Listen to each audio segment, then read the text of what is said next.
আসসালামু আলাইকুম রহমতুল্লাহি ওবরকাতুহু। সম্মানিত দর্শক, আজকের যে শিরোনাম এটি দেখে যারা আওয়ামী লীগ করেন, আমার যারা সম্মানিত দর্শক, তারা অনেকে হতাশ হতে পারেন। কিন্তু হতাশ হলেও আমাকে কথাগুলো বলতে হবে। আমি আওয়ামী লীগের সংসদ সদস্য হিসেবে ৫ বছর দায়িত্ব পালন করেছি। তার আগে এই দলের দুঃসময় ২০০৬ থেকে একেবারে ৯ পর্যন্ত আমার যতটুকু সামর্থ্য সব দিয়ে আমি এই দলের জন্য কাজ করেছি। আর ২০০১ সালের পূর্ব থেকে একেবারে আমার জন্ম সেই ১৯৬৭, 1967। এই সুদীর্ঘ সময় আমার বোধ এবং বুদ্ধি হওয়ার পর থেকে জয় বাংলা, জয় বঙ্গবন্ধু, শেখ হাসিনা এর বাইরে আসলে অন্য কোনো চিন্তা আমার মাথায় আসেনি। অন্যান্য যারা রাজনীতি করেন, কারো, কারো ক্ষেত্রে কিছুটা অপূর্ণতা থাকে। কারো অর্থনৈতিক সংকট থাকে, অভাব থাকে, অভিযোগ থাকে। কেউ সামাজিকভাবে খুব নিগৃহীত হন, পারিবারিকভাবে নিগৃহীত হন। অনেকের লোভ থাকে, লালসা থাকে, পদপদবীর কামনা বাসনা থাকে। কিন্তু আল্লাহর অশেষ মেহেরবানি, এর কোনোটাই আমাকে তাড়িত করেনি কখনো, আর এর কোনোটাই আমার জীবনে ঘটেনি কখনো। আমার একটা মধ্যবিত্ত পরিবারে জন্ম হয়েছে দেশের প্রেক্ষাপটে। কিন্তু যে গ্রামে আমার জন্ম হয়েছে, ওই গ্রামে আমরাই সবচেয়ে সচ্ছল। আবার যেখানে পড়াশোনা করেছি, সবচেয়ে ভালো কলেজে, ভালো বিশ্ববিদ্যালয়ে, ভালো ছাত্র ছিলাম। আব্বা টাকা পাঠাতেন নিয়মিত। কিন্তু তারপরেও ইউনিভার্সিটিতে ফার্স্ট ইয়ারে থাকতেই কর্মজীবনে ঢুকে পড়ি এবং কর্মজীবনের একেবারে শুরুতেই সংবাদপত্রে ছিলাম, বিদেশি কোম্পানিগুলোতে চাকরি করেছি। ভালো বেতন ছিল, বড় পদ ছিল, গাড়ি ছিল, বাড়ি ছিল। এরপর নিজে যখন ব্যবসা শুরু করেছি, ১ম মাসের ইনকাম দিয়েই আমার ১ম মাসেই লাভ, মানে লাভে শুরু করেছি। এর কারণ হলো আমি একটা মাল্টিন্যাশনাল থেকে, আ ডেনমার্কের একটা কোম্পানি থেকে চাকরি ছেড়ে যখন আমি ব্যবসা শুরু করলাম, আমার সেই চাকরির চেয়ে আমার ব্যবসাটার শুরুটাই ছিল বড় হিসাবে। আবার রাজনীতিতে যে আমার অভিষেকটা শুরু হলো জাস্ট ওয়ান টাচ। ১ম এ আসলাম, নমিনেশন চাইলাম, পেলাম এবং ভোটে এমপি হয়ে গেলাম। ফলে আমার জীবনে আসলে কোনো কিছুই জটিল হয়নি। কুটিলভাবে, নেতিবাচকভাবে চিন্তা করার সুযোগ কখনোই হয়নি। তো এই কারণে কি হলো, যখন আমি এমপি হলাম তখন থেকে আসলে আওয়ামী লীগের পদ পেতে হবে, পদবি পেতে হতে হবে, মন্ত্রী হতে হবে, এমপি হতে হবে। আবার এরকম চিন্তা আমাকে তাড়িত করেনি। ফলে আমি অনেক নিপাট, নির্ভেজাল, অপ্রিয়, নিষ্ঠুর সত্য কথাগুলো বলেছি, যেগুলো দলের অনেকে মনে করেছিলেন যে এগুলো দলের জন্য ক্ষতিকর। কিন্তু দেখুন আজকের এই প্রেক্ষাপটে চিন্তা করুন যে আমার মতো যদি ১০ জন লোক আওয়ামী লীগ অ্যাবজর্ব করতে পারত ২০০৯ থেকে ২০১৪ সন পর্যন্ত, বিশ্বাস করেন এখানে আ মোহাম্মদে আরাফাতের মতো মানুষ তৈরি হতো না। সালমান এফ রহমানের মতো মানুষ প্রধানমন্ত্রীর কার্যালয়ে ঢুকতেই পারত না। আনিসুল হক সাহেবের মতো মানুষ মন্ত্রী হতে পারত না। পার্লামেন্টে আমরা কয়েকজন এভাবে ঘোরাফেরা করতাম। মানে ওই সময়টাতে ১২-১৩ সনে আ এই যে যাদের বিরুদ্ধে দুর্নীতির অভিযোগ, যারা আওয়ামী লীগকে ডুবিয়েছে, যাদেরকে দেখলে এখন আওয়ামী লীগের লোকজনকে মারতে ইচ্ছা করে, সেই সমস্ত মানুষ মানে গণভবনে বলেন, বঙ্গভবনে বলেন, সরকারি আশ্রয়ে বলেন, এদের কোনো নামগন্ধই ছিল না। এদের সব অভ্যুত্থান হয়েছে ২০১৩ সনের পরে বা ১৪ সনের পরে। এই পুরো অলিগার শ্রেণীটা। এস আলমদের সৃষ্টি ২০১২ সালে হয়নি। আব্দুস সামাদ গোলাপদের সৃষ্টি ওই সময় হয়নি। এরা খুবই মিনমিনে অবস্থানে তখন ছিলেন আরকি। এমনকি ২০১২ সনে শামীম ওসমানদেরও সৃষ্টি হয়নি। তো এরকম তারুণ্য এমন একটা জিনিস, তারুণ্যকে সবাই ভয় পায়। এই যে এখন যখন আ এ তরুণদেরকে আমরা ভয় পাচ্ছি, তদ্রূপ আ ২০০৯ সনের যে নির্বাচন হলো বা ২০০৮ সনে 9th পার্লামেন্টে, সেখানে তারুণের একটা জয়-জয়কার ছিল। তখনও পলক দুর্নীতি শিখিনি। নজরুল ইসলাম বাবু সম্পর্কে তখনও অভিযোগ আসেনি। তখনও ইকবালুর রহিম আ সংসার চালানোর জন্য তাকে চিন্তা করতে হতো যে তার সংসার কিভাবে চলবে। তো এরকম একটা অনেস্টি ছিল। তো ওই জায়গাতে অ্যাবজর্ব করতে না পারার কারণে কি হলো? আপনার আওয়ামী লীগের মধ্যে ঘুণ ধরে গেল। আবার একই ভাবে আমি 2018 থেকে বিএনপিতে আছি। আমি বিএনপির যেহেতু একটা ব্যাক ফুটেজ ছিল, পজিটিভ দিকগুলো বলেছি সবসময়, এবং এখনও যেহেতু বিএনপি আমি ছেড়ে যাইনি, তো কাজে বিএনপি দলটি ভালো করুক। এজন্য একেবারে সেই গত ৪ মাস ধরে ঠিক সেইভাবে কথা বলছি। যেভাবে আমি আওয়ামী লীগে যখন ছিলাম এমপি, তখন যেভাবে কথা বলতাম, এখন ঠিক সেভাবে কথা বলছি। বিএনপি এটা কিভাবে গ্রহণ করলো, করলো না, কি মনে করলো বা না করলো, এটা নিয়ে আমার কোনো মাথা ব্যথা নেই। এর কারণ হলো আমি আওয়ামী লীগ থেকে কিছু আশা করিনি। যে দলের সঙ্গে আমার আত্মিকতা রয়েছে, যে দল আমাকে এমপি বানিয়েছে, তাদের কাছেই আমি আর কোনো চাওয়া পাওয়া ছিল না। তো বিএনপির কাছে আমি কি চাইবো? তো যার জন্য আমি আমার মতো করে বলে যাচ্ছি। আবার একইভাবে এই সময়টিতে এখন আওয়ামী লীগকে যদি আমি তেল মারি বা অন্য সবার মতো যদি একটা কল্পনাপ্রসূত জিনিস তৈরি করি, শুনতে আপনাদের খুব ভালো লাগবে। আ আমার কিছু ভিডিওতে আওয়ামী লীগের অনেক নেতাকর্মী ইন্সপায়ার্ড হয়েছেন। তারা অনেকে টেলিফোন করে বলেছেন যে, "ভাই, এই বিপদের দিনে আপনি বলছেন আপনার প্রতি জুলুম করা হয়েছে। আপনি বিএনপিতে আছেন। তারপরও আমাদের এই বিষয়গুলো বলছেন। We are grateful." এই কথাগুলো অনেকে বলছেন। তো তারা হয়তো আবেগপ্রবণ। আমি তাদের অনেকের মধ্যে দেখেছি তারা প্রায় সবাই প্রতিদিন স্বপ্ন দেখেন। রাতে যে সকালবেলা উঠে দেখবে যে শেখ হাসিনা বাংলাদেশে চলে এসেছে। আওয়ামী লীগ ক্ষমতায় বসেছে। আর এই গত ৪ মাসে আওয়ামী লীগের সঙ্গে যে জুলুম অত্যাচার হয়েছে, তারা সেটা কড়ায় গুন্ডায় সেটা প্রতিশোধ নিয়ে সবাইকে দাঁত ভাঙা জবাব তারা দিয়ে দিয়েছেন। তো এরকম যে স্বপ্ন বা কল্পনা, ইলিউশন, এটার মধ্যে আওয়ামী লীগের প্রায় সব মানুষ। হাতে গোনা কিছু মানুষ আছেন যারা আওয়ামী লীগ জমানাতে ক্ষতিগ্রস্ত হয়েছেন শেখ হাসিনার দ্বারা। দলের অভ্যন্তরীণ দ্বন্দ্ব এবং সংঘাত দ্বারা ক্ষতিগ্রস্ত হয়েছেন। তারা চাচ্ছেন যে যা হয়েছে ভালো হয়েছে। শেখ হাসিনা না না আসলেই ভালো। আওয়ামী লীগ মুসলিম লীগের মতো পতন হয়ে যাবে, ইত্যাদি, ইত্যাদি অনেক কথা। আর সাধারণ যারা মানুষ আছেন তারা এই বিশৃঙ্খলার কারণে, রাজনৈতিক বিশৃঙ্খলার কারণে পুরো রাজনীতির উপরই তারা বীতশ্রদ্ধ হয়ে পড়েছেন, এবং তারা মনে প্রাণে চাচ্ছেন যে একটা অরাজনৈতিক শক্তি দীর্ঘমেয়াদে এই দেশটাকে চালাক। এই পুঁটি মাছের লাফালাফি, মেনি মাছের ডাকাডাকি, এই জিনিসগুলো তাদের পছন্দ হচ্ছে না। তারা রয়্যাল বেঙ্গল টাইগারের হুঙ্কার শুনতে চাচ্ছেন। শাসক শাসকের মতো হবে, রাজা রাজার মতো হবে। রাজার ঘোড়া থাকবে, চাবুক থাকবে, রাজপ্রাসাদ থাকবে।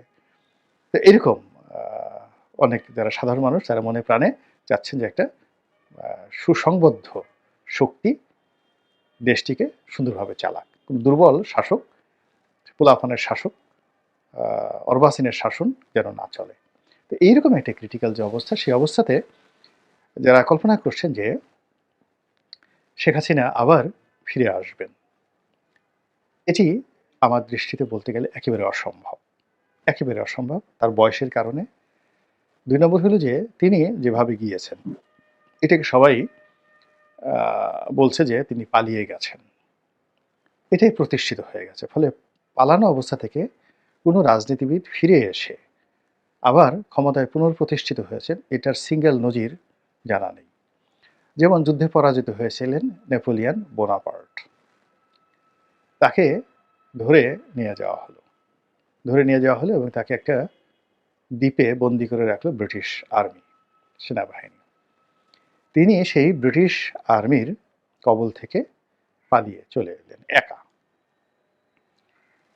এবং যখন তিনি এলেন তখন তিনি দেখলেন যে তার বিরোধী পক্ষ ফ্রান্সের ক্ষমতা দখল করে আছে এবং ওখানে ব্রিটিশ কর্তৃত্ব চলছে।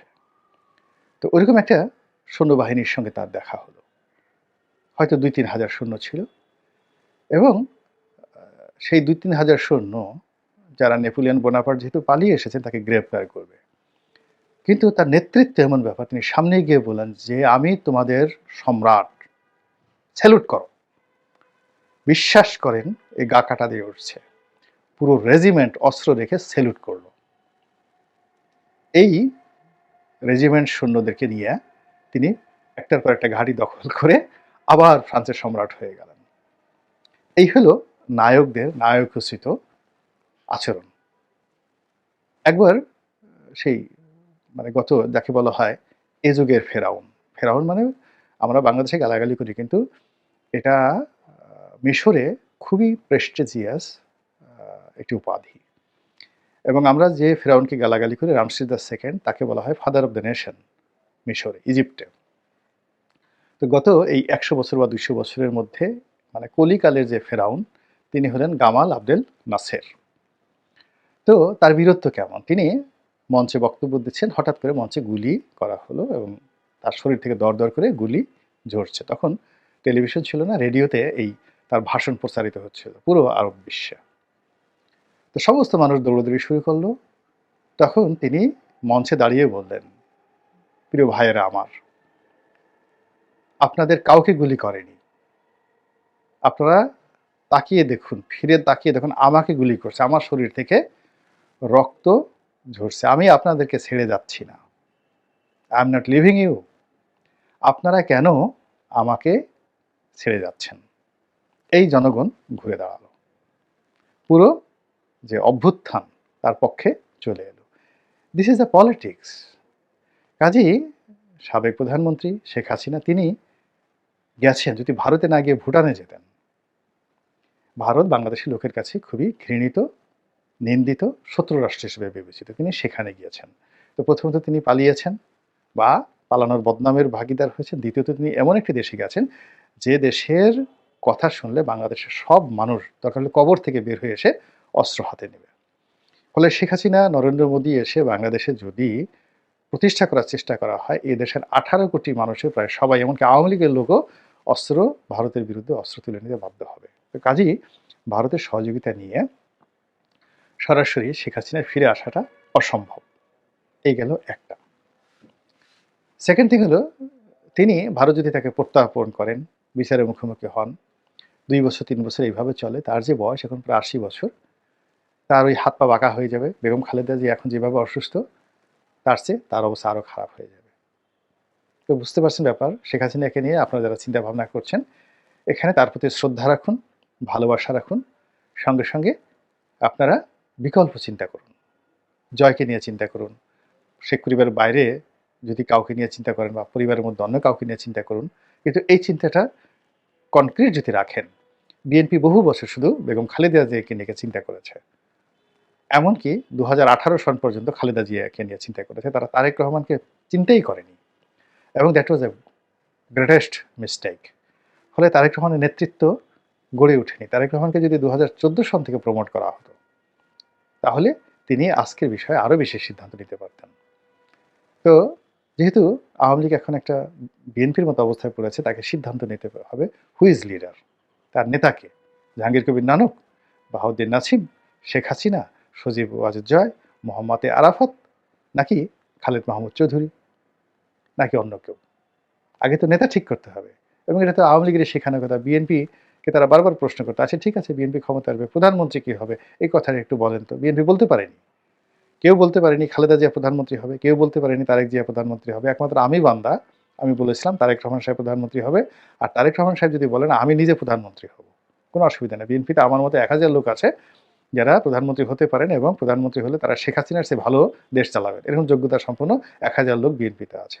টেলিভিশনে এই কথাগুলো বলেছি। আওয়ামী লীগও এখন বলতে পারে যে শেখ হাসিনার পরিবর্তে 5000 লোক আছে আওয়ামী লীগে, যারা দলের সভাপতি হতে পারে, শেখ হাসিনার চেয়ে ভালোভাবে দল চালাতে পারে, এবং শেখ হাসিনার চেয়ে ভালো প্রধানমন্ত্রী হতে পারে। এই কথাটা যতক্ষণ না পর্যন্ত বলতে না পারবেন, ততক্ষণ পর্যন্ত রাজনীতি হবে না। এই গেল আরেকটি বিষয়।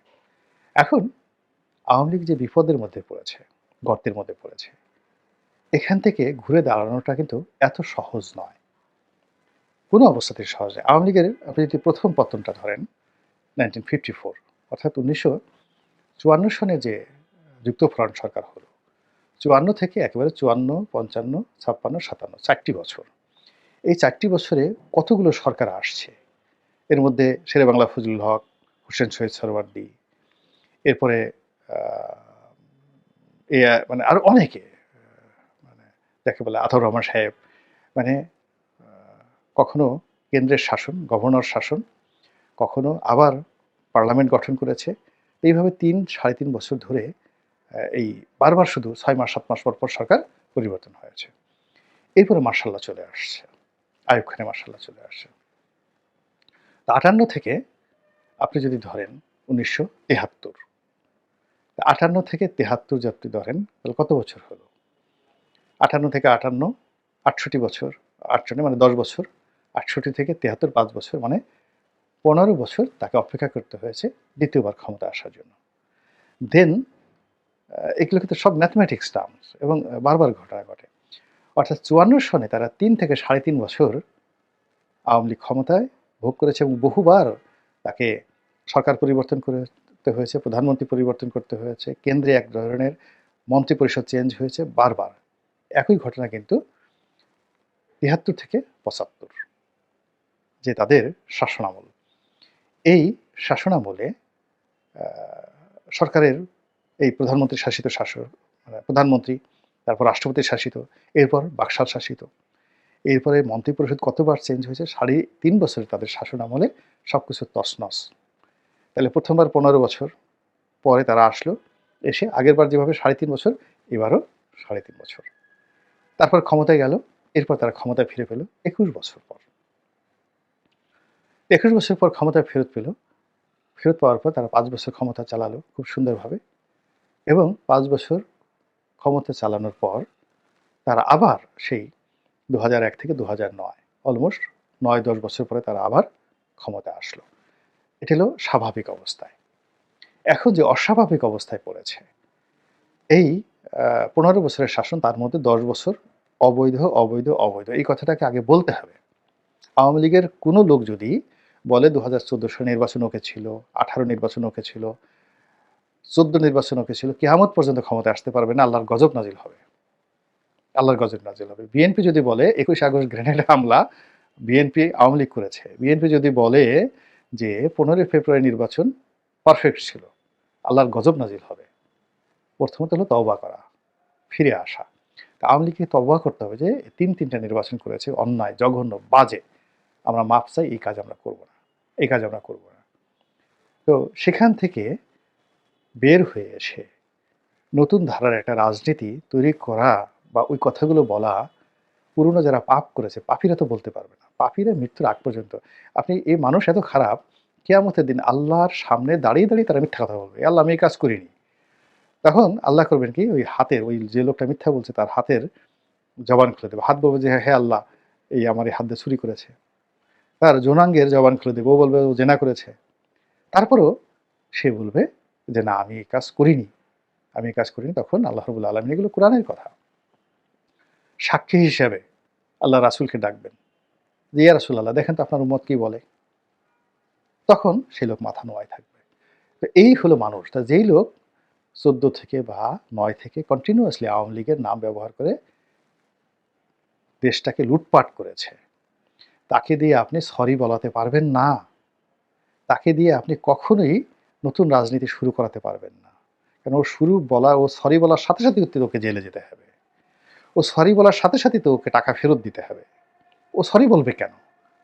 ফলে যাদের বিরুদ্ধে অভিযোগ আছে আওয়ামী লীগের, মন্ত্রী বলেন, এমপি বলেন, চেয়ারম্যান বলেন, মেম্বার বলেন, প্রত্যেকটা লোককে আগে কাট অফ করতে হবে ক্যাটেগরিক্যালি, যে এই লোক অর্থনৈতিক দুর্নীতি করেছে, এই লোক ব্যক্তিগত দুর্নীতি করেছে, এই লোক দলের ক্ষতি করেছে। বাদ দিয়ে আওয়ামী লীগ বিশাল সংগঠন। সেখান থেকে নতুন লোকদেরকে নিয়ে যদি নতুন উদ্যমে এগোনো যায়, হয়তো আওয়ামী লীগের যে রাজনীতি এটা সম্ভব হতে পারে। Otherwise impossible. আল্লাহ আমাদের সবাইকে হেদায়েত দান করুন এবং হেফাজত করুন। আসসালামু আলাইকুম ওয়া রাহমাতুল্লাহি ওয়া বারাকাতুহু।